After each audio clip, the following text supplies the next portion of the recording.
Then na po tayong maupo. Thank you so much. Once again, thank you so much, Ma'am Joy. Kung kanyang ababalang atid dugay ibagap para maboard na. Magandang hapon po sa bawat isa sa atin, Ma'am Maribik, Ma'am Marina, Sir Ralphie, Ma'am Levy, PNP personnel, parents, and graduates. Good afternoon. Pakibati nga po yung inyong katabi ng good afternoon. Habang busy kayo mamangmangan. Parang ganun lahat ng graduation. Every time na magsasalita na ang guest speaker, mag-distribute na sila ng food. Di ko alam, ma'am. Ano yan? Tradition?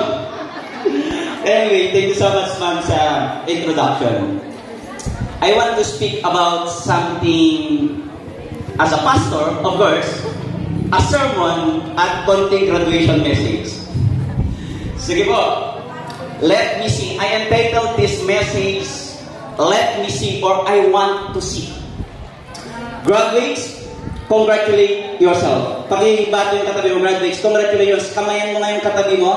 Kasi baka darating ang panahon, hindi mo na siya makakamayan. Sabihin mo, congratulations. We made it. But, sige, kain lang yung iba. This is the time. This is the moment.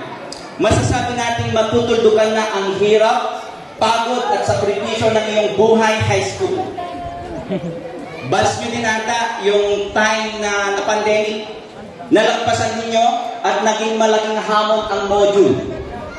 Marami sa module, nag-module sa inyo, natuto, ngunit marami din yung mga magulang ang natuto, di ba? Ganun pa man, naabot ninyo ang inyong pangarap. Naabot ninyo ang napakahalagang yugto ng inyong buhay bilang isang mag-aaral sa inyong pagtatapos sa inyong senior class. Ano po? Kayo ay mag-i-step forward higher na. Lalabas na sa high school at papasok na sa college. This is the end of your high school life, high school journey, but a beginning of a more challenging journey, your college life. Tayo mula dito sa Coastal Town ay mas malaking challenge ang pag-college natin. Nakikipakinggan natin yung kwento natin kanina. Hindi lang basta mag-step forward higher tayo on our educational life, kundi kaakibat nito ang pansamantalang pagkawalay natin sa ating pamilya, sa ating kaibigan, at sa ating lupang tinubuan. Hindi lang tayo basta nahuhubog sa mataas na antas ng pag-aaral. Bagkus nahuhubog tayo sa realidad ng buhay. Natututo tayong maging independent. Ngunit sa kabilang banda ng pagiging independent, masasabi natin siguro iba sa atin, malaya na tayo. Wala nang mga magulang na magagalit at magbabawal sa atin. Wala nang mga kaibigan na magdidikta sa atin. Wala nang mga kapitbahay na magmamarites sa atin kung may ka-holding hands tayo. Makakapunta na tayo sa mga gusto natin puntahan na hindi natin kailangang magpaalam. Pero mind you, my dear graduates, kasi graduates na kayo, na-confirm na kayo, sa inyong paglaya sa poder ng inyong mga magulang para mag-aral, either mahuhubog kayong maging matatag, maging independent, matututo kayo, or sa kabilang banda, pwedeng masisira kayo. Sa inyong pagkawalay sa inyong mga magulang, wala nang magko-correct sa inyo. Maaaring sa ating kalayaan, makakagawa tayo ng hindi dapat. Tatapay lang garo, naglibas tayo, di ba? Maaaring maging rason upang hindi natin makamit ang ating mga pangarap. You know what I am talking, graduates. My first advice to you, be ready, be vigilant, and be courageous as you face another milestone of your life. As we dig deeper on our theme, Kabataang Pilipino para sa matatag na kinabukasan ng bagong Pilipinas, I want us to reflect on the story of this blind man named Bartimaeus, written on the Gospel of Mark. Yung kwento ni Bartimaeus, isang bulag, agpalpalamay JNT igit iti dalan. Then, nung time na dumaan si Jesus, tinawag niya, alam niya, narinig niya, eto si Jesus, yung sinasabi nila pwedeng magpagaling. At alam niyo ang sigaw niya, Jesus, Son of David, regain my sight. Tapos pinigilan siya ng mga tao. Huwag kang maingay dyan. Di ba? Kasi nagduma, pagka may kapansanan ka, may kulkulasay. But nilakasan pa niya yung sigaw niya, sabi niya, Jesus, Son of David, I want to regain my sight. Narinig siya ni Jesus at tinawag siya. At ang sabi niya, anong gusto mong gawin ko sa iyo? Sabi ni Jesus. At alam mo, ang sabi ni Bartimaeus, I want to regain my sight. Gusto ko ulit makakita. Hindi ibig sabihin, hindi napaliwanag kung hanggang bulag siya, dun sa bata pa siya. Pero sabi niya, gusto ko ulit makakita. Ibig sabihin, naranasan niya ng makakita noon. Yung kanyang pagkabulag ay naging reason upang hindi siya makapagtrabaho ng maayos. Upang ma-deprive siya sa maraming bagay. Upang hindi niya magawa ang gusto niyang gawin. Malimitahan ang kanyang potential. At sa kanyang pagkabulag, naputya siya na para siyang wala siyang puwang sa mundong kanyang ginagalawan. Graduates, can we pause for a moment? Can we close our eyes? And feel like Bartimaeus. Siyempre, ganyan kayo. Lahat tayo pumikit. Subukan ninyo pumikit. Anong nakikita ninyo? Wala. Malamang, nakapikit tayo. Yung madilim na mundo. Na wala tayong makita at kung tayo ay tatayo at lalakad na nakapikit, alam natin kung saan tayo patungo. Alam natin na hindi tayo magiging successful. Friends, more than the physical aspect, what makes us blind? What are the things that hinders us to see the beauty of creation? To experience the life of abundance that God prepared for us? What makes us blind to see the problems of this community that needs a solution? Thank you po sa inyong pamusic. What makes us blind to pursue our dreams? Maraming bagay, mga kapatid, yung nagbubulag sa atin. Not only graduates, but all of us sa pagkakataong ito. We are blinded with our incapabilities. Iniisip natin, hindi ko kaya, ganito lang ako, mahina lang ako, galing lang ako sa pamilya na mahirap. We are blinded with our insecurities. Sinasabi natin, ba't si ganito may ganito? Ako wala. Ba't siya ang ganda-ganda niya, ang talino niya, pero ako wala. Bakit yung pamilya nila kaya nilang ganito pero yung pamilya namin hindi? We are blinded with the impression and opinion of others to the point na nawala yung identity natin bilang isang tao. Bilang isang tinawag ng Diyos.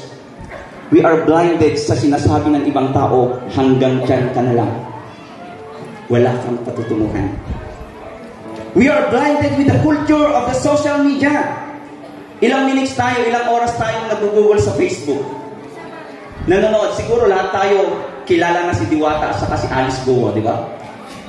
Your Honor, hindi ko na po maalala. Nakikita natin sa social media yung bagong uso, yung sinabi natin kanina, lahat nagtitiktok, dapat ganito tayo. And sometimes, and most of the times, the social media defines success and life. On a personal level, we are blinded with our ego. We are blinded with our selfishness, pride, and sinfulness, and we are blinded sometimes, mga students and kabataan, with what we believe is right. Iba na kayo noon, ngayon ito na yung tama. Sa kabilang banda din, mga kapatid, sa inyong paghayo, we are blinded dun sa takot natin, sa fears natin. Natatakot tayong sumubok at ipakita ang ating potential kahit pwede pa nating lagpasan yung potential natin ngayon. We are blinded with our doubts, with our past, with our failures. Yung sinasabi natin, ganito na yung nangyari sa akin nung nakaraan. Wala na akong future. Hindi po, mga kapatid. Mga kapatid, yung mga nag-bloodline sa atin, sometimes, this hinders us to see the beauty of life. This hinders us to see yung problema na kailangan natin i-address sa community. This hinders us to see the reality. This hinders us to achieve our dreams and visions that God imparted to us. Bakit ko ba ito sinasabi? Tinanong ko si Sir kanina, hanggang anong oras ko ako pwedeng magsalita? Depende sa'yo. Sabi siya. So minsan-minsan lang naman kayo mag-graduate, pakinggan nyo na. Ano? Okay lang po? Bakit ko nga ba ito sinasabi? As we move higher to the next level, not only in our academic life, but in our personhood, in our personality, as we prepare for the future, we need to have a clear sight on the things that we need to celebrate and the problems that we need to address. We need to have a bright vision today and a vision to what will happen tomorrow. Bilang kabataang Pilipino at bilang mga future leaders, at this moment, we need to ask God for the recovery of our sight. We need to see things beyond what we are seeing now. Kailangan natin makita yung mas malawak na aspeto ng buhay na nangyayari sa mundo dun sa nakikita natin ngayon mismo. And I want to propose 4 things that we need to see. First, we need to see the Word. Sabihin mo sa katabi mo, see the Word. Ano nga see the moon, See the Word. See the present. Not only on the things na nakikita natin sa social media, na papakinggan natin, but beyond sa mga nangyayari. Ano nga ba yung nangyayari sa ating mundo, sa ating bansa, sa ating bayan? Hindi lang sa mga bastang magagandang nangyayari, ngunit sa mga bagay na hindi nabibigyan ng pansin. On a larger scale, ang mundo ay pasama ng pasama. Every time na nanonood ako ng balita, sabi ko, grabe, hindi pa rin nasusugpo ang kriminalidad. Laganap pa rin ang kahirapan. Marami pa rin mga bata ang walang akses sa tubig, malinis na tubig at edukasyon. Marami pa rin ang mga kabataang lulong sa droga. Marami pa rin mga kabataan na nag-engage in the teenage pregnancy. Andyan pa rin ang karahasan, korupsyon, kahirapan, at according sa research, isa sa bawat 4 na pamilya dito sa Pilipinas ay kabilang dun sa mga mahihirap na level. Patuloy pa rin ang pagtaas ng mga bilihin. Patuloy pa rin ang pagkasira at pagkawasak ng environment. Umiinit pa rin ang panahon at nagiging worse ang epekto ng global warming. Lately lamang nakita natin sa balita, yung Papua New Guinea, na nagkaroon ng landslide na nailibing, buhay na nailibing yung 2,000 na mga tao sa community na yan. Friends, as a future leaders, we need to see this. We need to ask God to open our eyes and see this reality of our world. Mga ating bilang mga kabataang Pilipino, bilang kabahagi ng pagtatag ng bagong Pilipinas, we need to be part of the solution. Kailangan tayo na hindi lang basta magtayo ng bagong Pilipinas, kundi kailangan tayo upang itatag ang bagong mundo. Isang mundo na kung saan makakaranas ang lahat ng buhay na kasiyasiya. Buhay na tahimik, buhay na puno ng pag-asa. Kailangan nating maging bahagi sa pagpapalaganap ng paghahari ng pagkapantay-pantay, pag-ibig, hustisya, kapayapaan at patuloy na pag-preserve sa community or sa environment na ating ginagalawan. Second, we need to see ourselves. Pag-isabi sa katabi mo, we need to see ourselves. After sa malaki, we need to see ourselves. We need to revisit our vision, our purpose. Ano nga ba ang pangarap ko? Ano ba ang gusto ko? Ano ba talaga ang gusto ko? Saan ba talaga ako patungo? Graduates na kayo? Yung mga courses ba na kukunin ninyo? Choice ninyo? Pinanalangin ba ninyo? Or gusto ng mga magulang nyo? Gusto ng tito nyo? Gusto ng tita nyo? Masasabi ba natin, dito ba ako tinawag ng Panginoon? Dito ko kaya mapapapurihan ng Diyos? Dito ko kaya mamamaximize yung potential ko na ipinagkaloob ng Diyos sa akin? Dito ko kaya mararanasan yung tunay na kagalakan? At kung ang sagot natin, yes. The second question, paano kaya ako makakatulong sa aking bayan, sa larangan, sa karir, sa course na aking tatahakin? Alam nyo, nung bata ako, since elementary, very clear ang gusto kong mangyari sa buhay ko. Very clear ang gusto kong tahakin. Gusto kong maging lawyer. Gusto kong maging abogado. Pero tamad akong mag-aral. Graduate ako ng high school, meron akong isang ribbon. Graduate. Wala po akong award awan sa award ko yun eh. Ang gumalala. Pero wala, hindi ako, mga nasa top 18, gano'n ako, or top 15. Gano'n ako graduate ng high school and even ng college. Lagi kong ginajoke, graduate sana akong cum laude ng college kung wala akong 3 bagsak. May bagsak ako ng college. Pero dun sa pangarap ko na yon, after high school, nag-enroll ako, AB Public Administration, and graduate ako. But after graduation ng college, ang sabi ko, parang wala pa akong perang pang-aral. So, kailangan ko munang magtrabaho, kailangan ko munang bumalik sa amin. And sabi ko, parang gusto ko munang mag-invest ng time, at least 1 year before ipurso ko yung law school ko.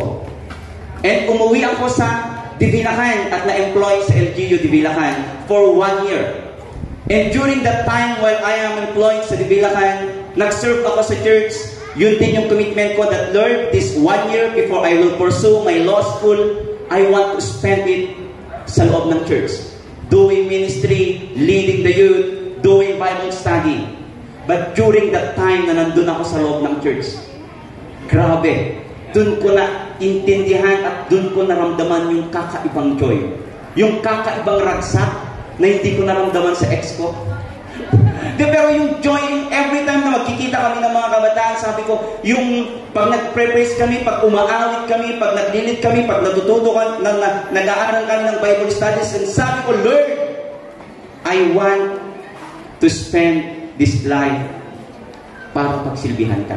But during that time, wala pa akong planong magpastor. Until one time, December 2013, nagkaroon ng evangelistic night sa gymnasium at tinawag kami, yung mga gusto at tinatawag ng Panginoon dyan na magpapastor, maglilingkod sa kanyang ubasan, lumapit dito. Hinahayaan ko lang. Tapos, may nakikita ko, mga tatlo, pumunta sa harap, tapos naisip ko, anong nakain ng mga to? Ba't sila magpapastor? Then the second call, ang sabi ulit ng evangelist, lahat, second time, last na call, yung mga tinatawag ng Panginoon. Hindi niya sinabi kung gusto mo. Kung tinatawag ka, nararamdaman mo na tinatawag ka ng Panginoon. And hindi ko na malayan pa-forward step ako. Papunta sa altar. Umiiyak.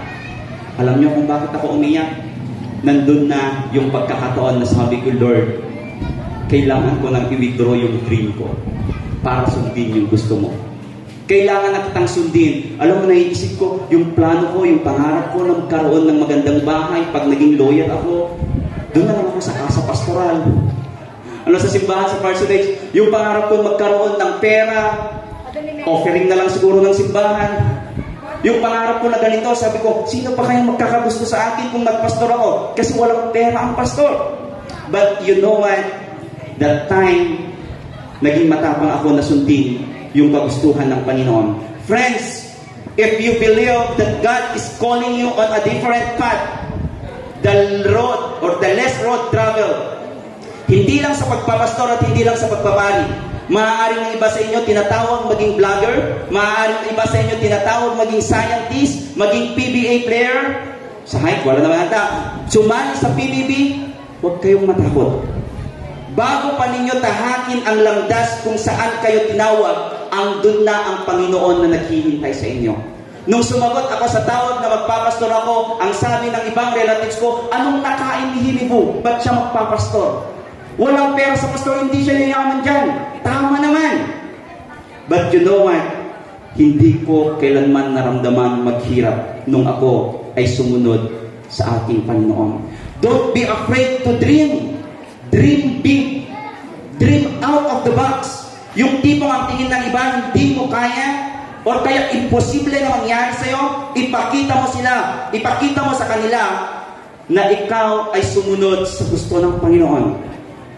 Go and pursue kung ano yung nakikita mo na desire ng Diyos sa buhay mo. Sabi nga nila, don't follow someone else's map. Ulitin ko, don't follow someone else's map. Create your own path. Huwag mong basta sundin kung ano yung mga nakikita mo, kung ano yung uso. Create your own path. You can do it. Friends, remember that success will never be based on how high is your educational attainment. Ang success, partly yung mga medals na nakasabit sa atin. Pero hindi yun yung buong definition ng success. Ang success is not how much money you have in the bank. Ang success ay hindi lang pagkakaroon ng matayog at magandang bahay. Ang success is based on how you live your purpose and how you live your life according to what God called you to do so. Minsan, mga kabataan, na-pressure tayo ng ating mga magulang. Yung sinasabi niya, kino-compare tayo. Ba't si ganito, ang galing-galing niya, ikaw wala kang honor. Ba't ikaw ganito? Tapos kung nagto-honor ka, ibagadating ka. Mga parents, ibagadan to dyan ako, tsampalain. Friends, mga parents, mga magulang na nandito ngayon, merong ibang pagkatawag ang ating mga magulang. Naalala ko tuloy yung kwento ni Amir Khan. Ano po? doon sa Three Idiots, isang paborito kong movie. Nag-enroll siya in engineering not because of his choice, but because pressure ng family. Sa India, kailangan lang dalawa lang yung course mo. Pag babae ka, doktor, pag lalaki, engineer. Yun yung basehan ng success. At outside from that, wala ng success. Pero yung passion, yung buhay, yung joy ng isa doon sa character is photography. At ang sabi ni Amir Khan sa kanya, just follow kung ano yung nasa puso mo. Kung dyan ka magiging masaya. Huwag natin i-pressure ang mga kabataan to do yung mga bagay-bagay na ganito. Kasi they have their own way ang pagkinig nila dun sa pagkatawag sa kanilang Panginoon. Thirdly, parang humahaba pa rin, see your potentials. Sabi mo sa katabi mo, see your potentials. Ang motto ko sa buhay, never settle for anything less. Hindi pwede ang pwede na. Kailangan ninyong mag-aral pa. Kailangan nyong matuto pa. Huwag lang sana gagraduate sa grade 12 ang goal natin. Friends, learning is a continuous process. Always maximize your potential. Noong naging pastor ako, I want to maximize yung gift na bigay sa akin ng Panginoon. Gusto kong maging maayos na pastor at gawin yung best ko bilang pastor. Kailangan kong mag-practice kung paano ako mag-sermon. Kailangan kong masanay sa public speaking. At alam niyo yung ginawa ko, nagsesermon ako sa harap ng salamin. At tinitignan ko ano ba yung mga impression, ano ba yung nakikita ko sa akin. Nagre-record ako ng sermon ko every Sunday. Then pinapakinggan ko kung ano yung mga kailangan kong i-improve. Tinitignan ko yung room of improvement ko bilang isang pastor. And sabi ko, I want to inspire more people. I want to inspire more kabataan. Kailangan ko pang mag-aral. Kailangan ko pang matuto. I need to read books and I need to write books. At una, nakapag-publish po tayo ng libro. Hindi ko lang ito basta gusto. Gusto ko maging sumunod sa gusto ng Panginoon sa akin. I believe ito yung part ng pag-live out ko ng purpose ko. Gusto niya na ma-maximize yung binigay niya sa akin. Sabi ni Lord kay Jeremiah 4:17, I believe na ganito rin yung sinasabi sa atin. Sabi niya, I choose you before I gave you life and before you were born. I selected you to be prophet of nations. Mga kapatid, hindi basta aksidente na nandito tayo. Hindi basta aksidente na graduate kayo. Kahit minsan mukha tayong aksidente, nakatapos kayo ng high school. Pinili tayo ng Panginoon. God has a great plan for you. Come on, friends. Push yourself beyond your limits. You can do more. Kaya nyo pang i-maximize yung potential ninyo. And lastly, see the future. Sa tabi mo, see the future. 20 minutes na, sir. Don't be blind na akala natin sa panandaliang paligayahan lamang. Yung tipong paglabas ninyo, maraming mag-i-invite sa inyo at sasabihin sa inyo, friends, try mo to, masaya ito. Friends, tikman mo to, maganda ito. Tapos sasabihin ka, ang KJ mo naman. But hanggang ngayon, wala ka pang BF. Mga kapatid, mga kabataan, isipin ninyo at tignan ninyo ang kinabukasan.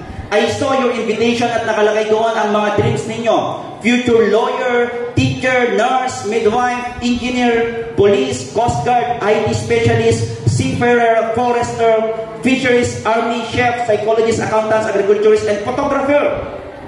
Friends, hold on sa pangarap ninyo na yan. Doon sa mga dreams ninyo, walang nakalagay na tambay. Future tambay. Mas lalo, sir, walang nakalagay na pastor at future pari. Hindi ko alam kung bakit. Sa bagay, hindi ito pangarap. Mararamdaman natin na tayo ay tinatawag. Friends, hold on sa mga pangarap ninyo yan. Huwag kayong paayon sa imbitasyon ng mundo. Kasi once na nahulog tayo sa bigat ng kaaway, hindi na lang kayo basta magiging affected. Isipin ninyo at pakinggan ninyo ang inyong mga magulang, yung inyong mga pamilya. And madalas, mga kapatid, yung pansamantalang layaw at kaligayahan ay sisira sa inyong maliwanag at magandang kinabukasan. Ulitin ko, yung pansamantalang layaw at kaligayahan ay maaaring sisira sa inyong maliwanag at masaganang kinabukasan. Celebrate and enjoy the present, but always look at the future. Gaano ba natin kayang ilaban ang ating mga pangarap na hindi lang sa pansamantalang kaligayahan na pwede natin ipagpaliban muna? Enjoy your college life, but make sure know your limitations. Set boundaries. Sa kwento ni Bartimaeus, patapos na tayo, after siya pagalingin ng Panginoon, maaaring lahat sa kanya bago. Yung, isipin niyo yung bago siya, yung nakakita na siya, nakita niya yung liwanag, yung paligid. Maaaring sa inyo, paglabas ninyo, maaaring lahat bago or iba bago. Sinasabi natin siguro, nakakalabas naman na ako, but mind you mga kapatid, yung pag-stay sa labas, pag-aaral na malayo sa mga magulang natin, ay ibang usapan. Maaaring sa labas, maraming mag-o-offer sa inyo. Pwedeng makatulong ito, or pwedeng makasira. And my advice, kung may mag-o-offer, always choose to do the right thing. Always pray to God to open your eyes to His plan, to see kung ano yung tamang gawin. Mga kapatid, mga students, it takes courage and commitment and discipline na mawalay sa pamilya, especially dito sa Paschal Town. Kung wala tayo nito, kakainin tayo ng sistema sa labas. Katulad ni Bartimaeus na pinagaling ni Jesus at binalik ang kanyang paningin, tayo din maaaring magkaroon ng maliwanag na pagtingin sa mundo, sa ating sarili, sa ating hinaharap, but it doesn't end doon sa pagkakita niya ng liwanag. Alam nyo, ang sabi ng Panginoon sa kanya, humayo ka, huwag ka nang bumalik sa pagiging bulag. Namulat siya doon sa pagkakataon na yon at siya ay humayo. Friends, kahit tayo ay namulat, maaaring mabubulag ulit tayo. Naway wag tayong manatiling bulag o nagbubulag-bulagan. Now that our eyes are open, don't go back to being blind. Move forward. Take this gift of vision, of sight into the Word. Take this gift to do something with it. Take this gift to go and see it all. Seniors, you are now commissioned to go. Ipagpatuloy ninyo ang isang yugto ng pagtupad ng inyong mga pangarap. Seniors, go and conquer the world. Go and pursue your dreams that God stored in you. Go and be successful. Go with love, with the guidance, and with the wisdom that comes from our Lord. Friends, go and see the beauty of God's creation. Go and experience God's abundance. Go and heal the world. Go at maging kabataang Pilipino para sa matatag na kinabukasan ng bagong Pilipinas. Seniors, therefore, go. Can we pray? Sa ating pananalangin or before tayo manalangin, can I ask the seniors? Last na po ito. Pwede ba tayong tumayo? And I want to offer a prayer for you. Pwede ba ninyong lapitan ng inyong mga magulang? And just speak. Ano po? Yung words of gratitude para sa kanila.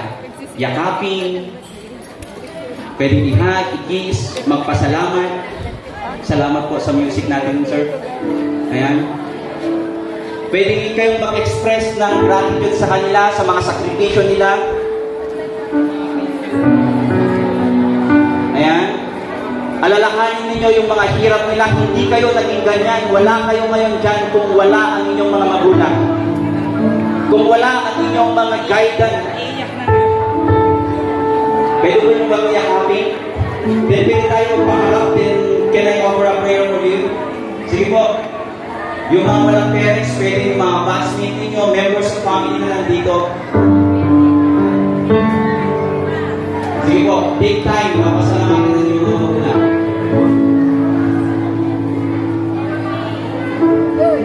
Sige po, can I offer a prayer for you? Let's pray. Let's bow our heads as we meditate in the song. Lord, we glorify and thank you this afternoon, Panginoon, sa isa na namang yugto, tagumpay na binigay mo sa mga kabataan ito, o the seniors, Panginoon, nag-graduate, gumaduate, O Diyos, sa araw na ito. Thank you sa kanilang mga magulang, sa kanilang mga sakripisyo, sa pagtubay, sa paggabay. We believe and we recognize, O Diyos, na kung wala ang mga magulang na ito, wala ang mga seniors na ito ngayon dito. And thank you, Lord God, sa kanilang buhay, sa kanilang pagtahak sa bagong mundo, sa bagong yugto ng pag-aaral, sa kanilang pagtahak upang sundin ang kagustuhan mo sa kanila. I pray, Panginoon, i-guide mo sila at nawa maging success successful sila, O Diyos, sa larangang iyong tinawag para sa kanila. Pagpalain mo po sila, Panginoon, bigyan ng tapang, bigyan, O Diyos, ng katalinuhan upang makita nila kung ano ang tama at kung ano ang hindi. Bigyan ng tapang na manindigan, O Diyos, sa kung ano ang tama at bayanin, O Diyos, sa larangang iyong tinawag para sa kanila.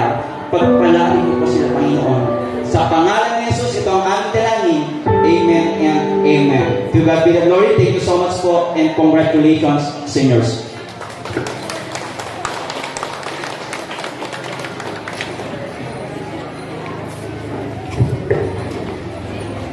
Thank you for your words of inspiration,